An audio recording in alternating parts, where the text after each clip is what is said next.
भारत माता की। भारत माता की। मेरे प्यारे देशवासियों, मेरे परिवारजन, आज वो शुभ घड़ी है जब हम देश के लिए मर मिटने वाले, देश की आजादी के लिए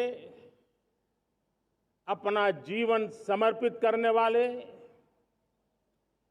आजीवन संघर्ष करने वाले,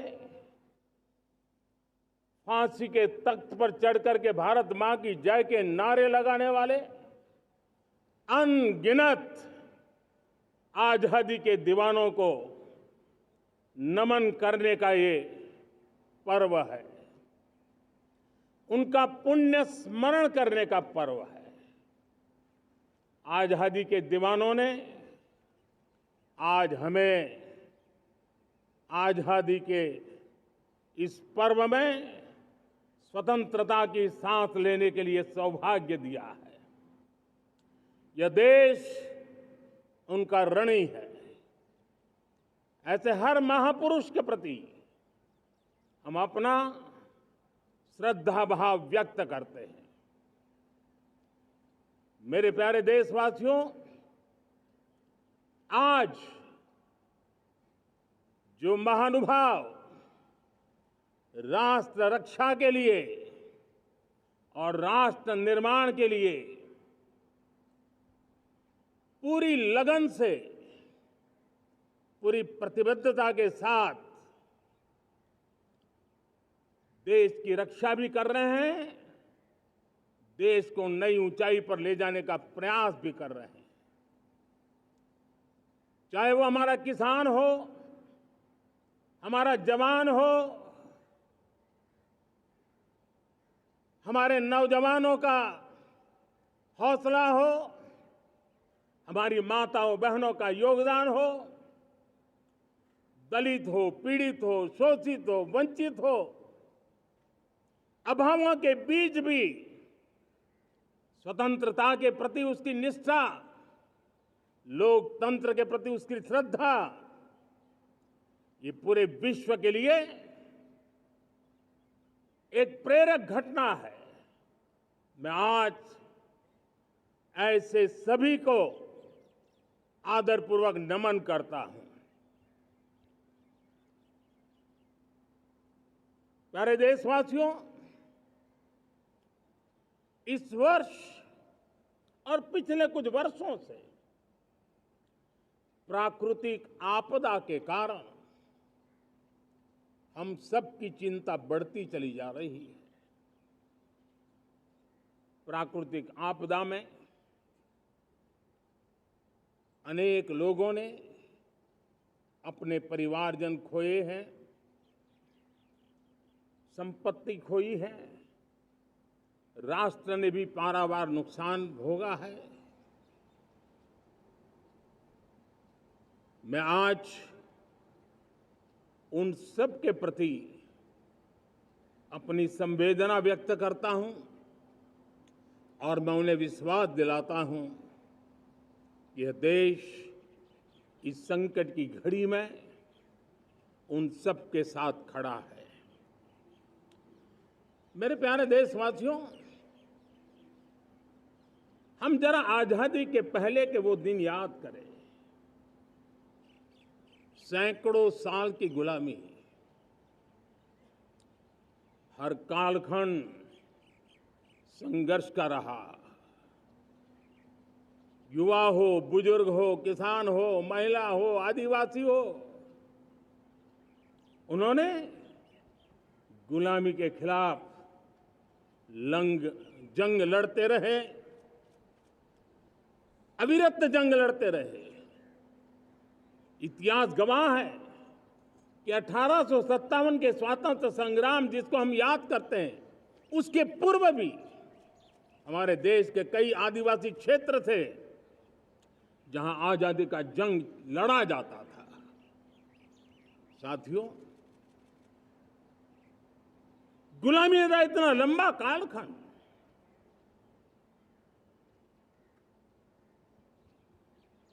जुल्मी शासक,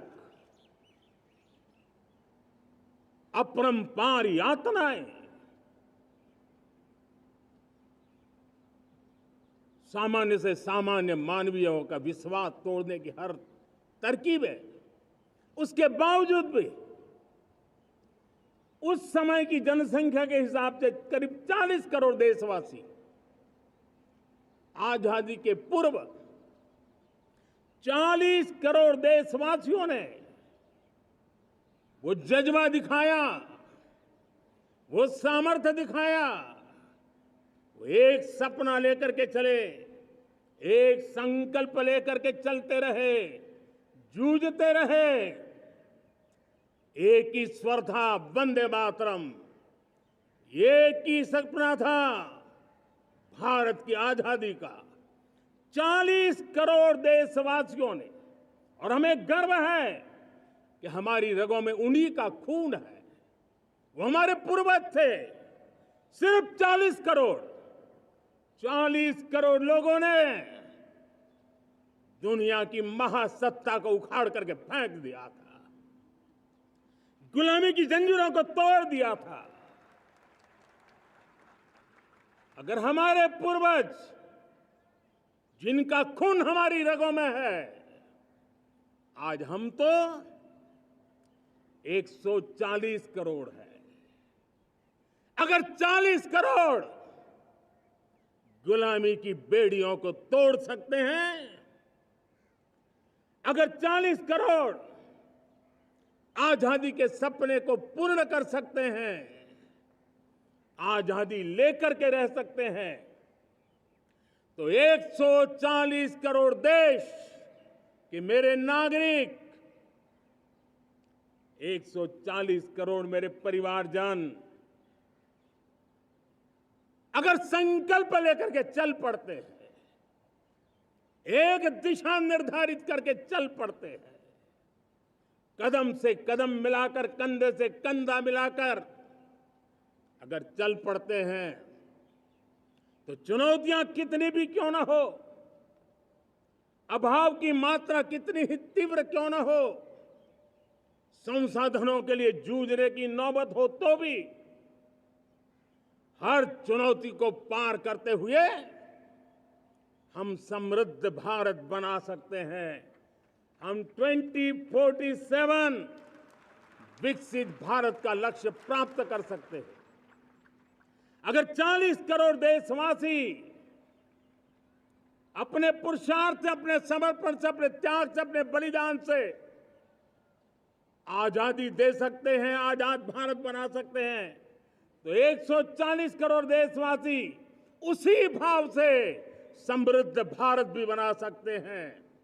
साथियों, वो एक समय था जब लोग देश के लिए मरने के लिए प्रतिबद्ध थे और आजादी मिली थी। आज ये समय है देश के लिए जीने की प्रतिबद्धता का। अगर देश के लिए मरने की प्रतिबद्धता आजादी दिला सकती है, तो देश के लिए जीने की प्रतिबद्धता समृद्ध भारत भी बना सकती है।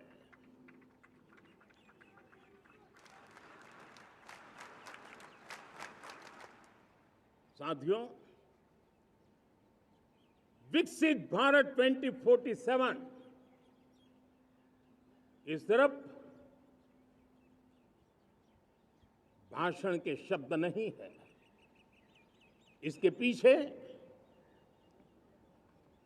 कठोर परिश्रम चल रहा है। देश के कोटि कोटि जनों के सुझाव लिए जा रहे हैं और हमने देशवासियों से सुझाव मांगे। और मुझे प्रसन्नता है कि मेरे देश के करोड़ों नागरिकों ने विकसित भारत 2047 के लिए अनगिनत सुझाव दिए हैं। हर देशवासी का सपना उसमें प्रतिबिंबित हो रहा है। हर देशवासी का संकल्प उसमें झलकता है।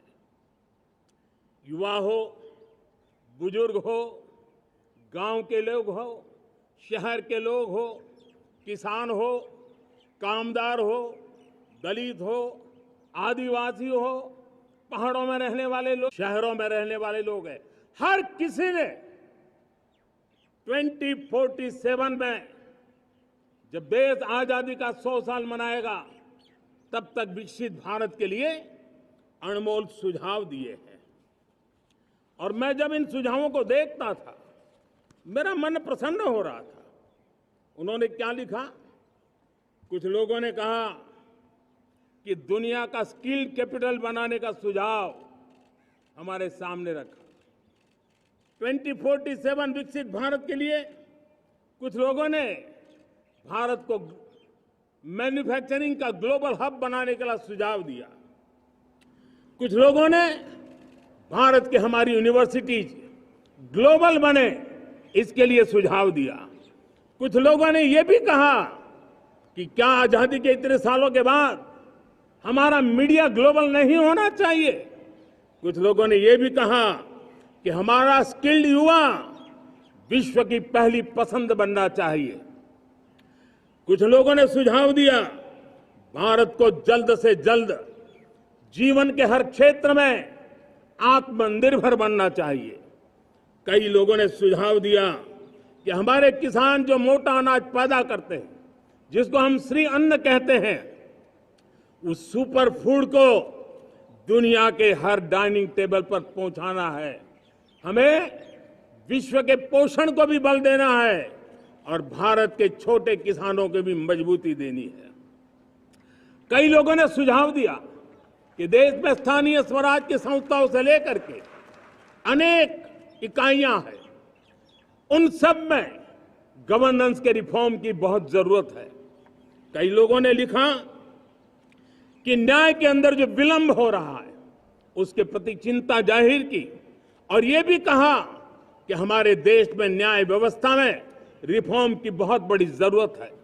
कई लोगों ने लिखा कि कई ग्रीनफील्ड सिटीज बनाने की अब समय की मांग है।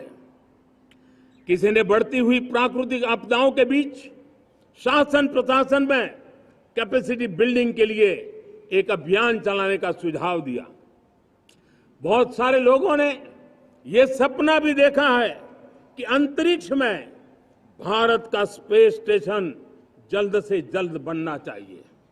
किसी ने कहा भारत की जो पारंपरिक ट्रेडिशनल मेडिसिन है, हमारी औषधि है, दुनिया जब आज होलिस्टिक हेल्थ केयर की तरफ जा रही है तब हमें भारत की पारंपरिक औषधियां और वेलनेस हब के रूप में भारत को विकसित करना चाहिए। कोई कहते हैं कि अब देर नहीं होनी चाहिए, भारत जल्द से जल्द दुनिया की तीसरी सबसे बड़ी इकोनॉमी बनना चाहिए। साथियों, मैं इसलिए पढ़ रहा था कि मेरे देशवासियों ने सुझाव दिए, मेरे देश के सामान्य नागरिक ने ये सुझाव हमें दिए हैं। मैं समझता हूं जब देशवासियों की इतनी विशाल सोच हो, देशवासियों के इतने बड़े सपने हो, देशवासियों की इन बातों में जब संकल्प झलकते हो तब हमारे भीतर एक नया संकल्प दृढ़ बन जाता है, हमारे मन में आत्मविश्वास नई ऊंचाई पर पहुंच जाता है। और साथियों, देशवासियों का ये भरोसा सिर्फ कोई इंटेलेक्चुअल डिबेट नहीं है, ये भरोसा अनुभव से निकला हुआ है। ये विश्वास लंबे कालखंड के परिश्रम की पैदावार है और इसलिए देश का सामान्य मानव याद करता है जब लाल किले से कहा जाता है कि हिंदुस्तान के 18,000 गांवों में समय सीमा में बिजली पहुंचाएंगे और वो काम हो जाता है, तब भरोसा मजबूत हो जाता है। जब ये तय होता है कि आजादी के इतने सालों के बाद भी 2.5 करोड़ परिवार ऐसे हैं जहां बिजली नहीं है, वो अंधेरे में जिंदगी गुजारते हैं। 2.5 करोड़ घरों में बिजली पहुंच जाती है, तब सामान्य मानवीय का भरोसा बढ़ जाता है। जब लाल किले से स्वच्छ भारत की बात कही जाए, तब इस देश के अग्रिम हरोर पंक्ति में बैठे हुए लोग हो, गांव के लोग हो, गरीब बस्ती में रहने वाले लोग हो, छोटे छोटे बच्चे हो, हर परिवार के अंदर स्वच्छता का वातावरण बन जाए, स्वच्छता की चर्चा हो, स्वच्छता के संदर्भ में एक दूसरे को रोक टोकने का निरंतर प्रयास चलता रहे। मैं समझता हूं कि ये भारत के अंदर आई हुई नई चेतना का प्रतिबिंब है। जब देश के सामने लाल किले से कहा जाए कि आज हमारे परिवारों में 3 करोड़ परिवार ऐसे हैं जिनके घर में नल से जल मिलता है, आवश्यक है हमारे इन परिवारों को पीने का शुद्ध पानी पहुंचे। जल जीवन मिशन के तहत इतने कम समय में नए 12 करोड़ परिवारों को जल जीवन मिशन के तहत नल से जल पहुंच रहा है। आज 15 करोड़ परिवार इसके लाभार्थी बन चुके हैं। हमारे कौन लोग वंचित थे इन व्यवस्थाओं से? कौन पीछे रह गए थे? समाज के अग्रिम पंक्ति के लोग इसके लिए अभाव में नहीं जीते थे। मेरे दलित, मेरे पीड़ित, मेरे शोषित, मेरे आदिवासी भाई बहन, मेरे गरीब भाई बहन, मेरे झुग्गी झोपड़ी में जिंदगी गुजारने वाले लोग, वही तो इन चीजों के अभाव में जी रहे थे। हमने अनेक ऐसे प्राथमिक आवश्यकताओं की पूर्ति के लिए जो प्रयास किया और उसका परिणाम हमारे इन सारे समाज के बंधुओं को मिला है। हमने वोकल फॉर लोकल का मंत्र दिया। आज मुझे खुशी है कि वोकल फॉर लोकल ने अर्थतंत्र के लिए एक नया मंत्र बन गया है। हर डिस्ट्रिक्ट अपनी पैदावार के लिए गर्व करने लगा है। 1 डिस्ट्रिक्ट 1 प्रोडक्ट का माहौल बना है। अब 1 डिस्ट्रिक्ट 1 प्रोडक्ट को 1 डिस्ट्रिक्ट का 1 प्रोडक्ट एक्सपोर्ट कैसे हो, उस दिशा में हर जिले सोचने लगे हैं। रिन्यूएबल एनर्जी का संकल्प लिया था। G20 समूह के देशों ने जितना किया है उससे ज्यादा भारत ने किया है, और भारत ने ऊर्जा के क्षेत्र में आत्मनिर्भर बनने के लिए, ग्लोबल वार्मिंग की चिंताओं से मुक्ति पाने के लिए हमने काम किया है। साथियों, देश गर्व करता है आज जब फिनटेक की सफलता को लेकर पूरा विश्व भारत से कुछ सीखना समझना चाहता है, तब हमारा गर्व और बढ़ जाता है। साथियों, हम कैसे भूल सकते हैं कोरोना के वो संकट काल। विश्व में सबसे तेज गति से करोड़ों लोगों को वैक्सीनेशन का काम हमारे इसी देशों में हुआ। यही देश हैं जो कभी आतताई आतंकवादी हमें आकर के मार के चले जाते थे। जब देश की सेना सर्जिकल स्ट्राइक करती है, जब देश की सेना एयर स्ट्राइक करती है, तो देश के नौजवानों का सीना ऊंचा हो जाता है, तन जाता है, गर्व से भर जाता है। और यही बातें हैं जो आज 140 करोड़ देशवासियों का मन गर्व से भरा हुआ है, आत्मविश्वास से भरा हुआ है। साथियों, इन सारी बातों के लिए एक सुविचारित प्रयास हुआ है। रिफॉर्म की परंपरा को सामर्थ्य दिया गया है। नक्कर तरीकों के, नक्कर लक्ष्य को लेकर के, और जब राजनीतिक नेतृत्व की संकल्प शक्ति हो, दृढ़ विश्वास हो, जब सरकारी मशीनरी उसको लागू करने के लिए समर्पण भाव से जुट जाती है, और जब देश के हर नागरिक उस सपने को पूरा करने के लिए, जन भागीदारी करने के लिए, जन आंदोलन बनाने के लिए आगे आता है, तब हमें निश्चित परिणाम मिलता ही रहता है। मेरे प्यारे देशवासियों, हम ये न भूलें कि इस देश उस परिस्थितियों से भी दशकों तक भी आजादी के बाद समय बिताया है, जब होती है, चलती है, अरे यार ये तो चलेगा, अरे हमें क्या मेहनत करने की जरूरत है, अरे मामला है अगली पीढ़ी दिखेगी, अरे हमको मौका मिला है यार, मौज कर लो, आगे वाला आगे का जाने, हमें क्या करना है, हम अपना समय निकाल दें, अरे नया करने जाओगे कोई बवाल उठ जाए। पता नहीं क्यों देश में स्टेटस को का माहौल बन गया था। जो है उसी से गुजारा कर लो, यही का माहौल बन गया था। और लोग तो कहते हैं अरे भाई छोड़ो, अब कुछ होने वाला नहीं है, चलो, ऐसा ही मन मर गया था। हमें इस मानसिकता को तोड़ना था, हमें विश्वास से भरना था, और हमने उस दिशा में प्रयास किया। कई लोग तो कहते थे अरे भाई अगली पीढ़ी के लिए काम हम अभी से क्यों करें, हम तो आज का देखें। लेकिन देश का सामान्य नागरिक ये नहीं चाहता, वो बदलाव के इंतजार में था, वो बदलाव चाहता था, उसकी ललक थी, लेकिन उसके सपनों को किसी ने तवज्जो नहीं दी, उसकी आशा आकांक्षाओं को, अपेक्षाओं को तवज्जो नहीं दी गई, और उसके कारण वो मुसीबतों को झेलते हुए गुजारा करता रहा, वो रिफॉर्म्स का इंतजार करता रहा। हमें जिम्मेदारी दी गई और हमने बड़े रिफॉर्म्स जमीन पर उतारे।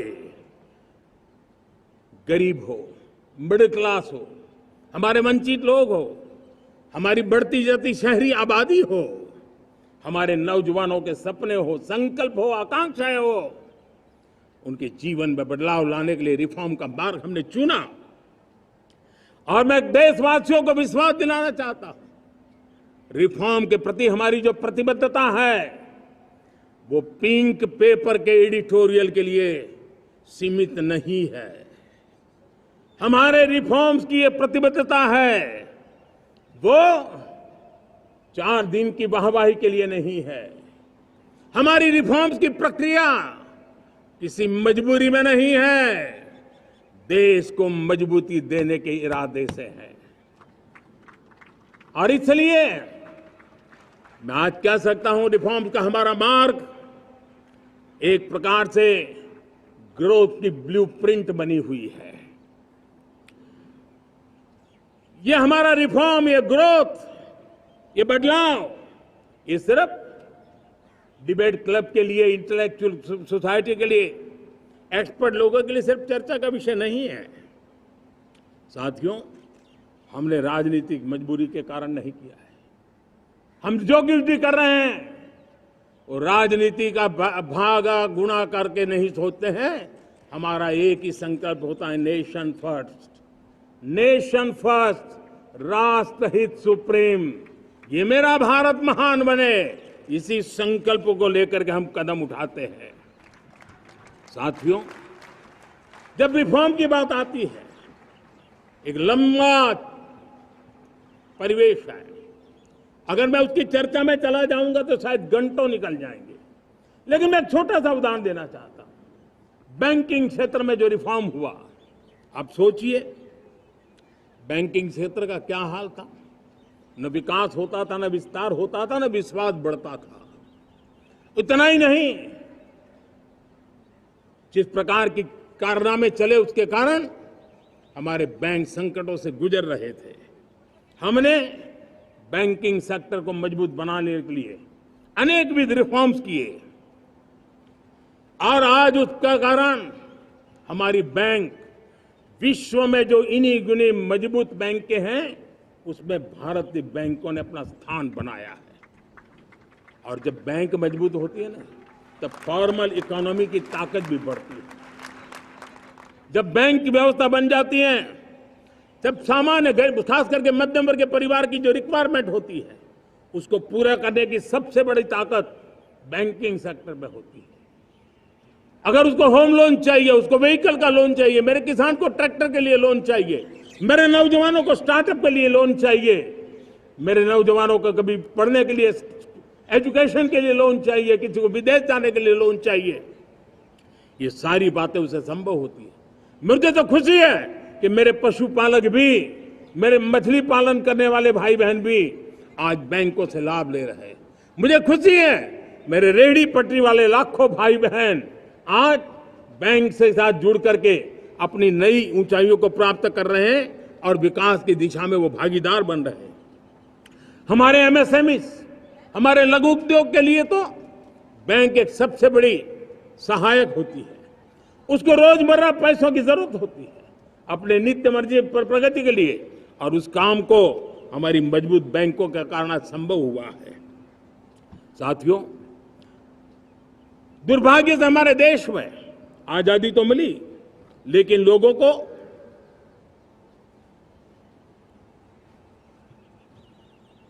एक प्रकार से माई बाप कल्चर से गुजरना पड़ा। सरकार के पास मांगते रहो, सरकार के पास हाथ फैलाते रहो, किसी की सिफारिश के लिए रास्ते खोजते रहो, वही कल्चर डेवलप हुआ था। आज हमने गवर्नेंस के इस मॉडल को बदला है। आज सरकार खुद लाभार्थी हितार्थी के पास जाती है। आज सरकार खुद उसके घर गैस का चूल्हा पहुंचाती है। आज सरकार खुद उसके घर पानी पहुंचाती है। आज सरकार खुद उसके घर बिजली पहुंचाती है। आज सरकार खुद उसको आर्थिक मदद दे करके विकास के नए आयामों को सर करने के लिए प्रेरित करती है, प्रोत्साहित करती है। आज सरकार खुद नौजवान के स्किल डेवलपमेंट के लिए अनेकविध कदम उठा रही है। साथियों, बड़े रिफॉर्म्स के लिए हमारी सरकार बहुत ही प्रतिबद्ध है और हम इसी के द्वारा देश में प्रगति की राह को चुनना चाहते हैं। साथियों, देश में नई व्यवस्थाएं बन रही है। देश को आगे ले जाने के लिए अनेकविध नीतियों को, अनेकविध पॉलिसीज को निरंतर बनाया जाए और नए सिस्टम पर देश का भरोसा भी बढ़ता रहता है, निरंतर बढ़ता रहता है। आज जो 20-25 साल का नौजवान है, जो 10 साल पहले जब 12-15 साल की उम्र का नौजवान था, उसने अपनी आंखों के सामने ये बदलाव देखा है। 10 साल के भीतर भीतर उसके सपनों को आकार मिला है, धार मिली है और उसके आत्मविश्वास में एक नई चेतना जगी है और वही देश का एक नया सामर्थ्य के रूप में उभरना है। आज विश्व भर में भारत की साख बढ़ी है, भारत के प्रति देखने का नजरिया बदला है। आज विश्व में युवाओं के लिए संभावनाओं के द्वार खुले हैं। रोजगार के अनगिनत नए अवसर जो शायद आजादी के इतने सालों के बाद भी नहीं आए थे, वो आज उनके दरवाजे पर दस्तक दे रहे हैं। संभावनाएं बढ़ती गई हैं, नए मौके बन रहे हैं। मेरे देश के युवाओं को अब धीरे धीरे चलने का इरादा नहीं है। मेरा देश का नौजवान इंक्रीमेंटल प्रगति में विश्वास नहीं करता। मेरा देश का नौजवान छलांग मारने के मूड में है। वो छलांग मार के नई सिद्धियों को प्राप्त करने के मूड में है। मैं कहना चाहूंगा, भारत के लिए गोल्डन एरा है। वैश्विक परिस्थितियों की तुलना में भी देखें, ये गोल्डन एरा है। ये हमारा स्वर्णिम कालखंड है। मेरे प्यारे देशवासियों, ये अवसर हमें जाने नहीं देना है। ये मौका हमें जाने नहीं देना चाहिए और इसी मौके को पकड़ करके अपने सपने और संकल्पों को लेकर के चल पड़ेंगे तो हम देश की स्वर्णिम भारत की जो अपेक्षा और हमें विकसित भारत का 2047 का लक्ष्य हम पूरा करके रहेंगे। हम सदियों की बेड़ियों को तोड़ करके निकले हैं। आज टूरिज्म का क्षेत्र हो, एमएसएमई का क्षेत्र हो, एजुकेशन हो, हेल्थ सेक्टर हो, ट्रांसपोर्ट सेक्टर हो, खेती और किसानी का सेक्टर हो, हर सेक्टर में एक नया आधुनिक सिस्टम बन रहा है। हम विश्व की बेस्ट प्रैक्टिसेस को भी आगे देख रखते हुए हम हमारे देश की परिस्थितियों के अनुसार आगे बढ़ना चाहते हैं। हर सेक्टर में आधुनिकता की जरूरत है, नएपन की जरूरत है, टेक्नोलॉजी को जोड़ने की जरूरत है और हर सेक्टर में हमारी नई नीतियों के कारण इन सारे क्षेत्रों में एक नया सपोर्ट मिल रहा है, नई ताकत मिल रही है। हमारे सारे अवरोध हटे, हमारी बंदी से दूर हो, हम पूरे सामर्थ्य के साथ चल पड़े, खिल उठे, सपनों को पा करके रहे, सिद्धि को हम अपने निकट देखें, हम आत्मसात करें, उस दिशा में हम चलना है। अब आप देखिए कितना बड़ा बदलाव रहा है। मैं एकदम जमीनी स्तर की बात करूं, विमेन सेल्फ हेल्प ग्रुप आज 10 साल में हमारे 10 करोड़ बहनें वीमेन सेल्फ हेल्प ग्रुप में जुड़ी है। 10 करोड़ नई बहनें हैं। हमें गर्व हो रहा है कि हमारे सामान्य परिवार की, गांव की 10 करोड़ महिलाएं आर्थिक रूप से आत्मनिर्भर बन रही हैं। और जब महिला आर्थिक रूप से आत्मनिर्भर बनती हैं, तब परिवार की निर्णय प्रक्रिया की हिस्सेदार बनती हैं, एक बहुत बड़ी सामाजिक परिवर्तन की गारंटी लेकर के आती है। मुझे गर्व है इस बात पर, लेकिन साथ साथ मुझे गर्व इस बात का भी है कि हमारे सीईओ आज दुनिया भर के अंदर अपनी धाक जमा रहे हैं। भारत के हमारे सीईओ विश्व भर में अपनी धाक जमा रहे हैं। हमारे लिए खुशी की बात है कि एक तरफ मेरे सीईओ दुनिया भर में नाम कमा रहे हैं, भारत का नाम बढ़ा रहे हैं, तो दूसरी तरफ विमेन सेल्फ हेल्प ग्रुप से 1 करोड़ मेरी सामान्य परिवार की माताएं बहनें लखपति दीदी बनती है। मेरे लिए ये भी उतना ही गर्व की बात है। अब हमने सेल्फ हेल्प ग्रुप को 10 लाख रुपए से 20 लाख रुपए देने का निर्णय किया है। अब तक 9 लाख करोड़ रुपए बैंकों के माध्यम से हमारे इन विमेन सेल्फ हेल्प ग्रुप को मिले हैं, और जिसकी मदद से वो अपने अनेकविध कामों को बढ़ावा रहे हैं। मेरे साथियों, मेरे नौजवान इस तरफ ध्यान दें। स्पेस सेक्टर एक फ्यूचर है हमारे साथ जुड़ा हुआ, एक महत्वपूर्ण पहलू है। हम उस पर भी बल दे रहे हैं। हमने स्पेस सेक्टर में बहुत रिफॉर्म किए हैं। जिन बंधनों में हमने स्पेस सेक्टर को बांध के रखा था, उसे हमने खोल दिया है। आज सैकड़ों स्टार्टअप्स स्पेस के सेक्टर में आ रहे हैं। वाइब्रेंट बनता जाता हमारा स्पेस सेक्टर भारत को एक शक्तिशाली राष्ट्र बनाने का एक महत्वपूर्ण अंग है, और हम इसको दूर की सोच के साथ मजबूती दे रहे हैं। आज private satellite, private rocket launch हो रहे हैं। ये गर्व की बात है।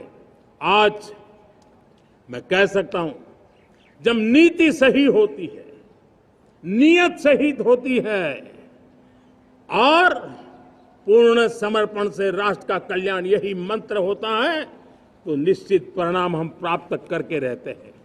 मेरे प्यारे देशवासियों, आज देश में नए अवसर बने, तब मैं कह सकता हूं 2 चीजें और हुई जिसने विकास को एक गति दी है, विकास को एक नई छलांग दी है। और ये है, पहला है आधुनिक इंफ्रास्ट्रक्चर का निर्माण। हमने इंफ्रास्ट्रक्चर को आधुनिक बनाने की दिशा में बहुत बड़े कदम उठाए हैं। और दूसरी तरफ सामान्य मानवीय के जीवन में जो बाधाएं हैं, ईज ऑफ लिविंग का हमारा जो सपना है, उस पर भी हमने उतना ही बल दिया है। पिछले 1 दशक में अभूतपूर्व इंफ्रास्ट्रक्चर का विकास हुआ है। रेल हो, रोड हो, एयरपोर्ट हो, पोर्ट हो, ब्रॉडबैंड कनेक्टिविटी हो, गांव-गांव नए स्कूल बनाने की बात हो, जंगलों में स्कूल बनाने की बात हो, दूर सुदूर इलाकों में अस्पताल बनाने की बात हो, आरोग्य मंदिर बनाने की बात हो, मेडिकल कॉलेजों का काम हो, आयुष्मान आरोग्य मंदिरों का निर्माण चलता हो, 60,000 से ज्यादा अमृत सरोवर बने हो, 2 लाख पंचायतों तक ऑप्टिकल फाइबर नेटवर्क पहुंचा हो, नहरों का एक बहुत बड़ा जाल बिछाया जा रहा हो, 4 करोड़ पक्के घर बनना, गरीबों को एक नया आश्रय मिलना, 3 करोड़ नए घर बनाने के संकल्प के साथ आगे बढ़ने की हमारी कोशिश हो। हमारा पूर्वी भारत, नॉर्थ ईस्ट, उसका इलाका आज इंफ्रास्ट्रक्चर के लिए जाने जाना लगा है। और हमने ये जो कायाकल्प किया है, उसका सबसे बड़ा लाभ समाज के उन वर्गों तक हम पहुंचे हैं जो ग्रामीण सड़कें वहां बनी है, जिनकी तरफ कोई देखता नहीं था, जिस इलाकों को नहीं देखता था, जिन गांवों को नहीं देखता था। दलित हो, पीड़ित हो, शोषित हो, वंचित हो, पिछड़े हो, आदिवासी हो, जंगल में रहने वाले हो, दूर सुदूर पहाड़ों में रहने वाले हो, सीमावर्ती स्थान पर रहने वाले हो, हमने उनकी आवश्यकता की पूर्ति की है। हमारे मछुआरे भाई बहनों की आवश्यकताओं को पूरा करना, हमारे पशुपालकों के जीवन को बदलना, एक प्रकार से सर्वांगीण विकास का प्रयास हमारी नीतियों में रहा, हमारी नीयत में रहा है, हमारे रिफॉर्म में रहा है, हमारे कार्यक्रमों में रहा है, हमारी कार्यशैली में रहा है। और उस सबसे बड़ा लाभ मेरे युवाओं को होता है।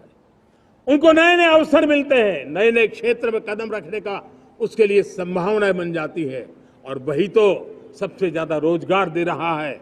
और सबसे ज्यादा रोजगार प्राप्त करने का अवसर इन्हीं समय में उनको मिला है। हमारा जो मध्यम वर्गीय परिवार है, मध्यम वर्गीय परिवार को क्वालिटी ऑफ लाइफ, वो स्वाभाविक उसकी अपेक्षा रहती है। वो देश के लिए बहुत देता है, तो देश का भी दायित्व है कि उसकी जो क्वालिटी ऑफ लाइफ पे जो उसकी अपेक्षाएं हैं, सरकार की कठिनाइयों से मुक्ति की उसकी जो अपेक्षाएं हैं, उसको पूर्ण करने के लिए हम निरंतर प्रयास करते हैं। और मैंने तो सपना देखा है कि 2047 जब विकसित भारत का सपना होगा, तो उसकी एक इकाई ये भी होगी कि सामान्य मानव के जीवन में सरकार की दखलें कम हो, जहां सरकार की जरूरत हो वहां अभाव न हो, और जहां सरकार की बेकारण प्रभाव भी न हो, इस प्रकार की व्यवस्था पर हम प्रतिबद्ध हैं। मेरे प्यारे देशवासियों, हम छोटी छोटी जरूरतों पर भी ध्यान देते हैं, हम छोटी छोटी आवश्यकताओं पर ध्यान देते हैं और उसको लेकर हम चलते हैं। चाहे हमारे गरीब का घर का चूल्हा जलता रहे, गरीब की मां को कभी आंसू पी करके सोना न पड़े, और इसके लिए मुफ्त इलाज की योजना हमारी चल रही है। बिजली, पानी, गैस अब सैचुरेशन के मूड पर है, और जब हम सैचुरेशन की बात करते हैं वो 100% होता है। जब सैचुरेशन होता है तो उसको जातिवाद का रंग नहीं लगता है। जब सैचुरेशन होता है तो उसमें पांथिकता का रंग नहीं लगता है। जब सैचुरेशन का मंत्र होता है तब सच्चे अर्थ में सबका साथ सबका विकास का मंत्र साकार होता है। लोगों के जीवन में सरकार की दखल कम हो, उस दिशा में हमने हजारों कंप्लायंसेस के लिए सरकार सामान्य मानवी पर बोझ डालती थी, उन सारे कंप्लायंसेस को दूर किया। हमने देशवासियों के लिए 1,500 से ज्यादा कानूनों को खत्म कर दिया, ताकि कानूनों की जंजाल के अंदर देशवासियों को फंसना न पड़े। हमने छोटी छोटी गलतियों के कारण ऐसे कानून बने थे, उनको जेल में अंदर धकेल दिया जाए। हमने उन छोटे छोटे कारणों से जेल जाने के जो परंपराएं थी, उन सारे कानूनों को नष्ट कर दिया, और उसको कानूनों को जेल भेजने के प्रावधान को व्यवस्था से बाहर कर दिया है। आज हमने जो आजादी की विरासत के गर्व की बात हम जो करते हैं, सदियों से हमारे पास जो क्रिमिनल लॉ थे, आज हमने उसको नए क्रिमिनल लॉ, जिसको हमने न्याय संहिता के रूप में, और जिसके मूल में दंड नहीं पर नागरिक को न्याय, इस भाव को हमने प्रबल बनाया है। ईज ऑफ लिविंग बनाने के लिए देशव्यापी मिशन में काम कर हर लेवल पर मैं सरकार के प्रतिनिधियों का आह्वान करता हूं। मैं जनप्रतिनिधि, वो किसी भी दल के क्यों न हो, किसी भी राज्य के क्यों न हो, सबसे आग्रह करता हूं कि हमने एक मिशन मोड में ईज ऑफ लिविंग के लिए कदम उठाने चाहिए। मैं हमारे युवाओं को, प्रोफेशनल्स को, सबको मैं कहना चाहता हूं, आप अपने स्थान पर जहां पर आपको छोटी छोटी दिक्कतें होती है, आप उसके सॉल्यूशन को लेकर के सरकार को चिट्ठी लिखते रहिए। सरकार को बताइए कि बिना कारण की कठिनाई आए उसको दूर करने से कोई नुकसान नहीं है। मैं पक्का मानता हूं आज सरकारें संवेदनशील है। हर सरकार, स्थानीय स्वराज्य की संस्था होगी या राज्य सरकार होगी या केंद्र सरकार होगी, उसको तवज्जो देगी। गवर्नेंस में रिफॉर्म्स, ये हमें विकसित भारत 2047 के सपने के लिए हमने उसको जोर लगा करके आगे बढ़ाना होगा, ताकि सामान्य मानवी के जीवन में अवकाश ही अवकाश पैदा हो, रुकावटें खत्म होती चली जाए। नागरिकों का डिग्निटी ऑफ सिटीजन, नागरिकों के जीवन में सम्मान मिले। डिलीवरी के संबंध में कभी किसी को ये कहने की नौबत ना आया कि ये तो मेरा हक था कि मुझे मिला नहीं, उसको खोजना न पड़े। सरकार के गवर्नेंस में डिलीवरी सिस्टम को और मजबूती चाहिए। आप देखिए, देश में जब हम रिफॉर्म की बात करते हैं, आज देश में करीब 3 लाख संस्थाएं काम कर रही है, चाहे पंचायत हो, नगर पंचायत हो, नगर पालिका हो, महानगर पालिका हो, यूटी हो, स्टेट हो, डिस्ट्रिक्ट हो, केंद्र, छोटी मोटी 3 लाख करीब करीब इकाइयां हैं। अगर ये हमारे 3 लाख इकाइयों को मैं आज आह्वान करता हूं कि अगर आप साल में अपने स्तर पर जिन चीजों की जरूरत है सामान्य मानव के लिए 2 रिफॉर्म करें, ज्यादा नहीं कह रहा हूं मेरे साथियों, एक पंचायत हो, एक राज्य सरकार हो, कोई विभाग हो, सिर्फ 1 साल में 2 रिफॉर्म और उसको जमीन पर उतारें। आप देखिए, हम देखते ही देखते 1 साल में करीब करीब 25-30 लाख रिफॉर्म कर सकते हैं। जब 25-30 लाख रिफॉर्म हो जाए तब सामान्य मानवीय का विश्वास कितना बढ़ जाएगा, उसकी शक्ति राष्ट्र को नई ऊंचाई पर ले जाने में कितनी काम आएगी। और इसलिए हम अपने स्तर पर होती है चलती से मुक्ति पाकर के बदलावों के लिए आगे आए, हिम्मत के साथ आगे आए। और सामान्य मानवीय की जरूरत, छोटी छोटी जरूरत होती है, पंचायत लेवल पर भी वो मुसीबतें झेल रहा है, उन मुसीबतों से हम मुक्ति दिलाएं तो मुझे पक्का विश्वास है कि हम सपनों को पार कर सकते हैं। मेरे प्यारे देशवासियों, आज देश आकांक्षाओं से भरा हुआ है। हमारे देश का नौजवान नई सिद्धियों को चूमना चाहता है, नए नए शिखरों पर वो कदम रखना चाहता है। और इसलिए हमारी कोशिश है हर सेक्टर में कार्य को हम गति दें, तेज गति दें, और उसके द्वारा पहले हम हर सेक्टर में नए अवसर पैदा करें। दूसरा, ये बदलती हुई व्यवस्थाओं के लिए जो सपोर्टिव इंफ्रास्ट्रक्चर चाहिए, उन इंफ्रास्ट्रक्चर पर हम बदलाव के मजबूती देने की दिशा में काम करें। और तीसरी बात है, नागरिकों की मूलभूत सुविधाओं के विषय में हम प्राथमिकता दें, उसको बल दें। इन तीनों भारत में एक एस्पिरेशनल सोसाइटी का निर्माण किया है और उसके परिणाम स्वरूप आज समाज खुद एक विश्वास से भरा हुआ है। हमारे देशवासियों की आकांक्षा है, उनके एस्पिरेशंस, हमारे नौजवानों की ऊर्जा, हमारे देश के सामर्थ्य के साथ जोड़ करके हम आगे बढ़ने की एक ललक लेकर के चल रहे हैं। मुझे विश्वास है रोजगार और स्वरोजगार नए रिकॉर्ड के अवसर पर हम काम किया है। प्रति व्यक्ति आज आय दोगुनी करने में हम सफल हुए हैं। ग्लोबल ग्रोथ में भारत का योगदान बड़ा है। भारत का एक्सपोर्ट लगातार बढ़ रहा है। विदेशी मुद्रा भंडार लगातार बढ़ा हुआ है, पहले से 2 गुना पहुंचा है। ग्लोबल संस्थानों का भारत के प्रति भरोसा बढ़ा है। मुझे विश्वास है भारत की दिशा सही है, भारत की गति तेज है और भारत के सपनों में सामर्थ्य है। लेकिन इन सबके साथ संवेदनशीलता का हमारा मार्ग हमारे लिए ऊर्जा में एक नई चेतना भरता है। मम भाव हमारे कार्य की शैली है। समभाव भी चाहिए, मम भाव भी चाहिए, उसको लेकर के हम चल रहे हैं।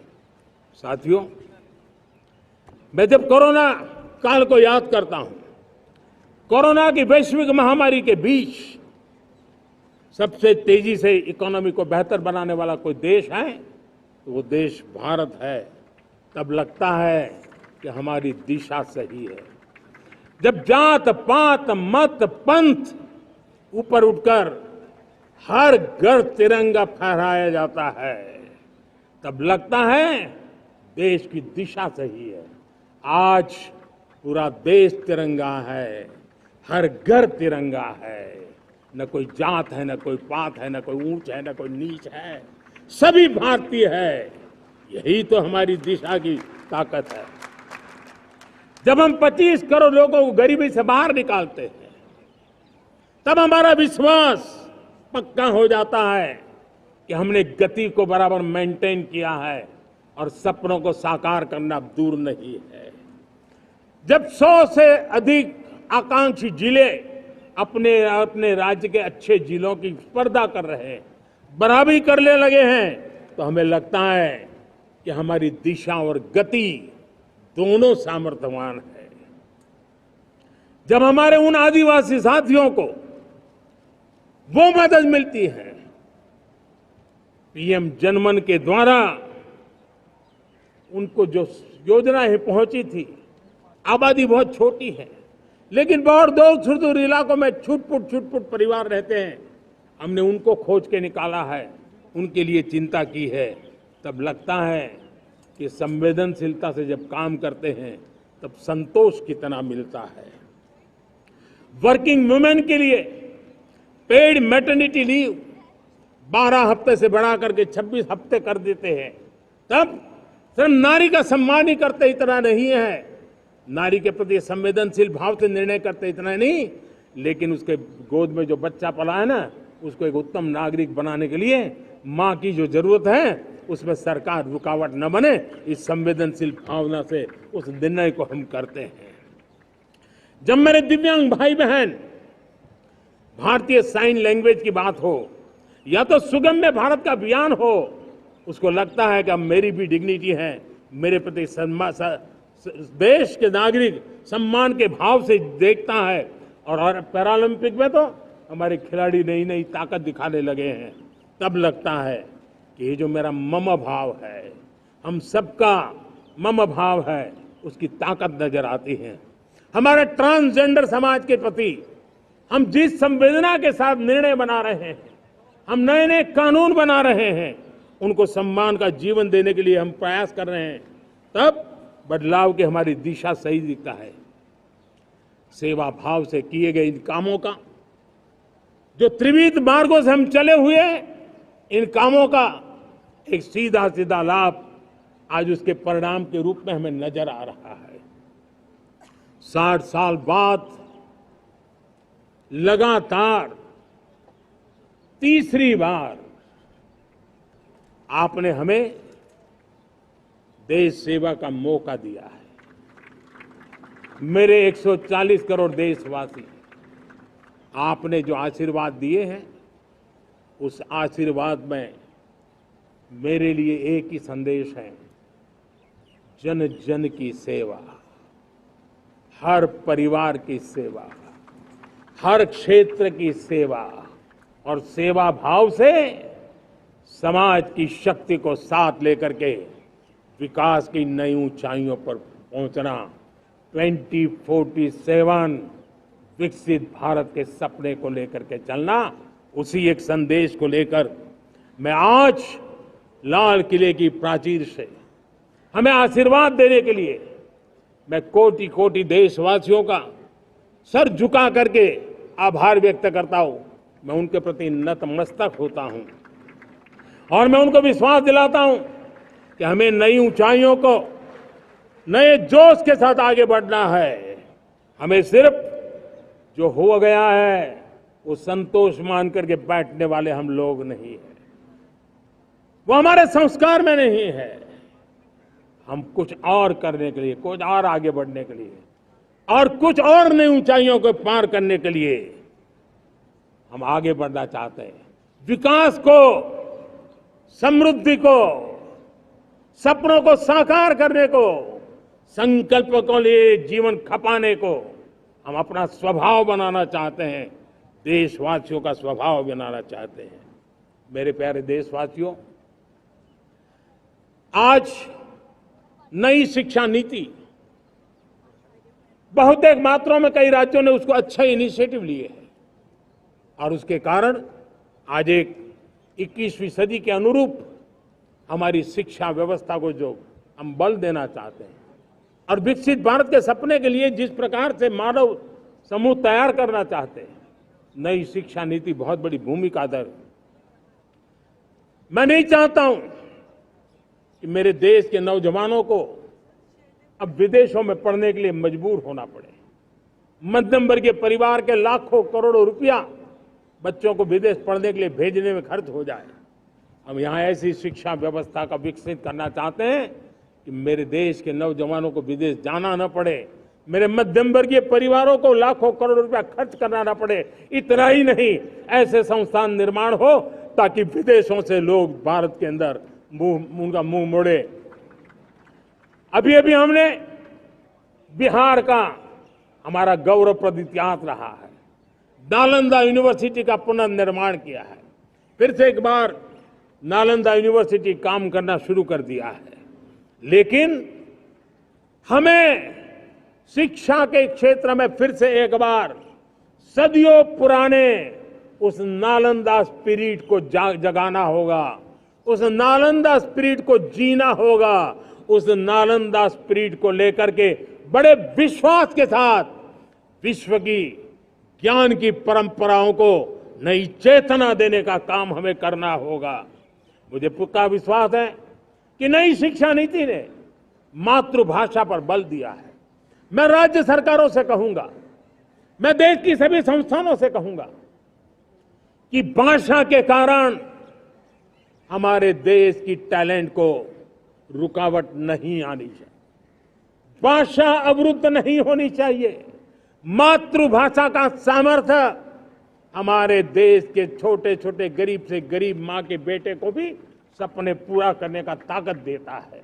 और इसलिए हमने हमारी मातृभाषा में पढ़ाई, जीवन में मातृभाषा का स्थान, परिवार में मातृभाषा का स्थान, उसकी ओर हमें बल देना होगा। मेरे प्यारे देशवासियों, जिस प्रकार से आज विश्व का बदलाव नजर आ रहा है और तब जाकर के स्किल का महत्व बहुत बढ़ गया है और हम स्किल को और नई एक ताकत देना चाहते हैं। हम इंडस्ट्री 4.0 को ध्यान में रख करके हम स्किल डेवलपमेंट चाहते हैं। हम जीवन के हर क्षेत्र में, हम एग्रीकल्चर सेक्टर में भी कैपेसिटी बिल्डिंग करने के लिए स्किल डेवलपमेंट चाहते हैं। हम तो हमारा सफाई का क्षेत्र हो, उसमें भी एक नए स्किल डेवलपमेंट की ओर बल देना चाहते हैं। और हम स्किल इंडिया प्रोग्राम को बहुत व्यापक रूप से इस बार लेकर के आए हैं।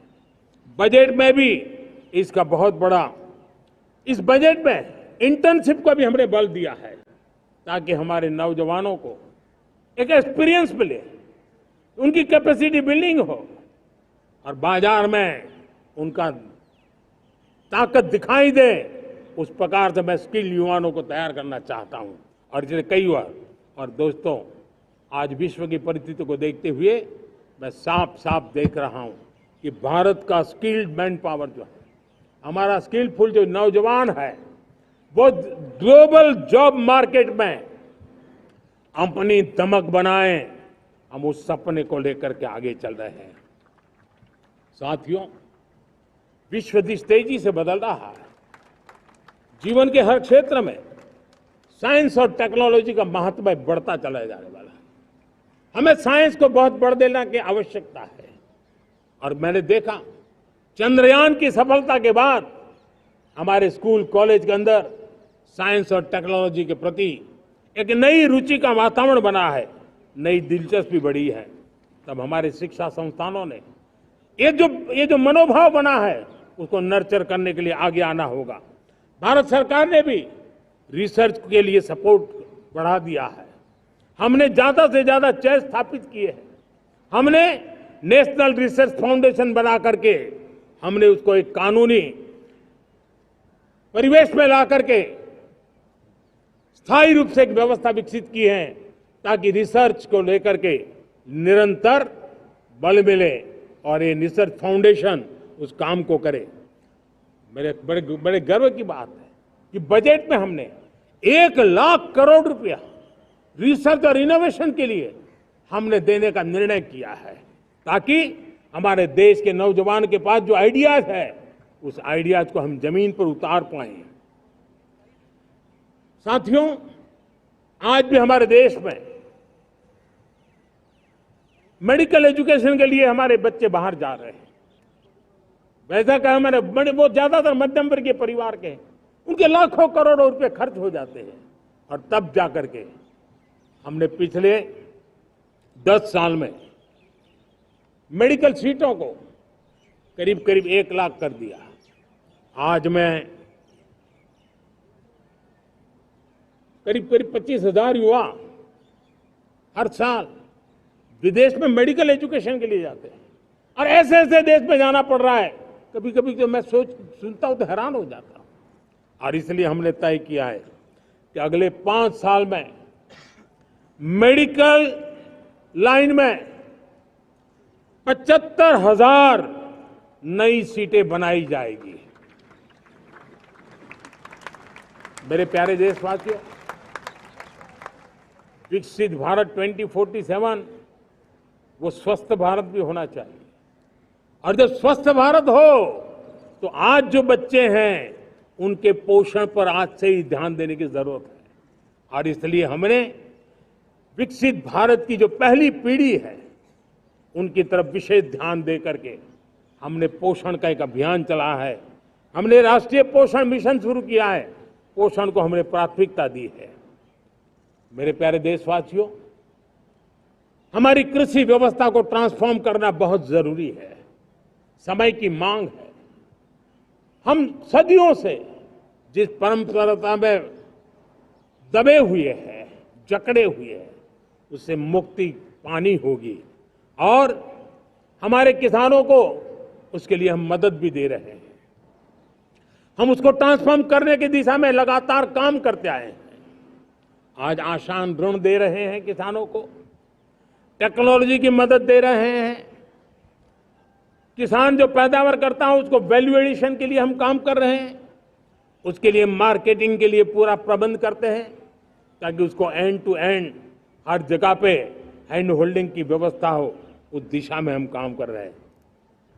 आज जब धरती माता के प्रति सारा विश्व चिंतित है, जिस प्रकार से उर्वरक के कारण हमारी धरती माता की शहद दिनों दिन बिगड़ता जा रही है, हमारी धरती माता की उत्पादकता क्षमता खत्म होती चली जा रही है, कम होती चली जा रही है, और उस समय मैं मेरे देश के लाखों किसानों का आभार व्यक्त करना चाहता हूं, जिन्होंने प्राकृतिक खेती का रास्ता चुना है और हमारी धरती माता की सेवा करने का भी उन्होंने बीड़ा उठाया है।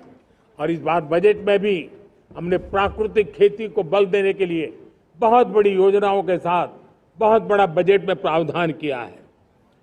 मेरे प्यारे देशवासियों, आज दुनिया की स्थिति में देखता हूं, पूरा विश्व होलिस्टिक हेल्थ केयर की तरफ मुड़ रहा है, और तब उनको ऑर्गेनिक फूड ये उनकी प्रथम पसंद बनी है। आज विश्व के लिए ऑर्गेनिक फूड का अगर कोई फूड बास्केट बन सकता है तो मेरे देश का किसान बना सकता है, मेरा देश बन सकता है। और इसलिए हम आने वाले दिनों में उस सपने को लेकर के आगे चलना चाहते हैं, ताकि ऑर्गेनिक फूड की जो विश्व की मांग है, उस ऑर्गेनिक फूड का बास्केट हमारा देश कैसे बने, किसानों का जीवन आसान बने, गांव में टॉप क्लास इंटरनेट कनेक्टिविटी मिले, किसानों को स्वास्थ्य सुविधाएं मिले, किसान के बच्चों को पढ़ने के लिए स्मार्ट स्कूल अवेलेबल हो, किसान के बच्चों को रोजगार उपलब्ध हो। छोटे छोटे खेती के टुकड़ों पर पूरा परिवार आज जीना बड़ा मुश्किल हो रहा है, तब उनके नौजवानों के लिए वो स्किल मिले, ताकि उनके नए रोजगार मिले, नए आय के साधन बने। इसका एक कॉम्प्रिहेंसिव प्रयास हम कर रहे हैं। बीते वर्षों में वुमेन लेड डेवलपमेंट मॉडल पर हमने काम किया है। इनोवेशन हो, एम्प्लॉयमेंट हो, एंटरप्रेन्योरशिप हो, हर सेक्टर में महिलाओं के कदम बढ़ते जा रहे हैं।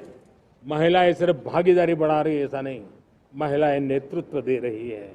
आज अनेक क्षेत्रों में, आज हमारे रक्षा क्षेत्र में देखिए, हमारा एयरफोर्स हो, हमारी आर्मी हो, हमारी नेवी हो, हमारा स्पेस सेक्टर हो, आज हमारी महिलाओं का हम दमखम देख रहे हैं देश के लिए।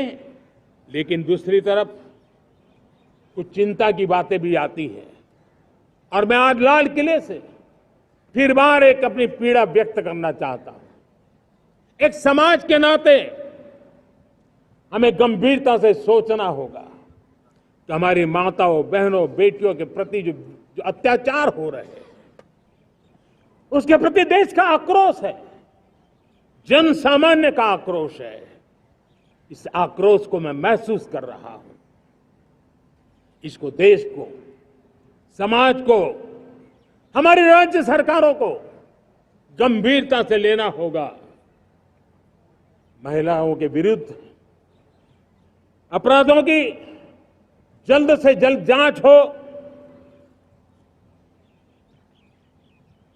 राक्षसी कृत्य करने वालों को जल्द से जल्द कड़ी सजा हो।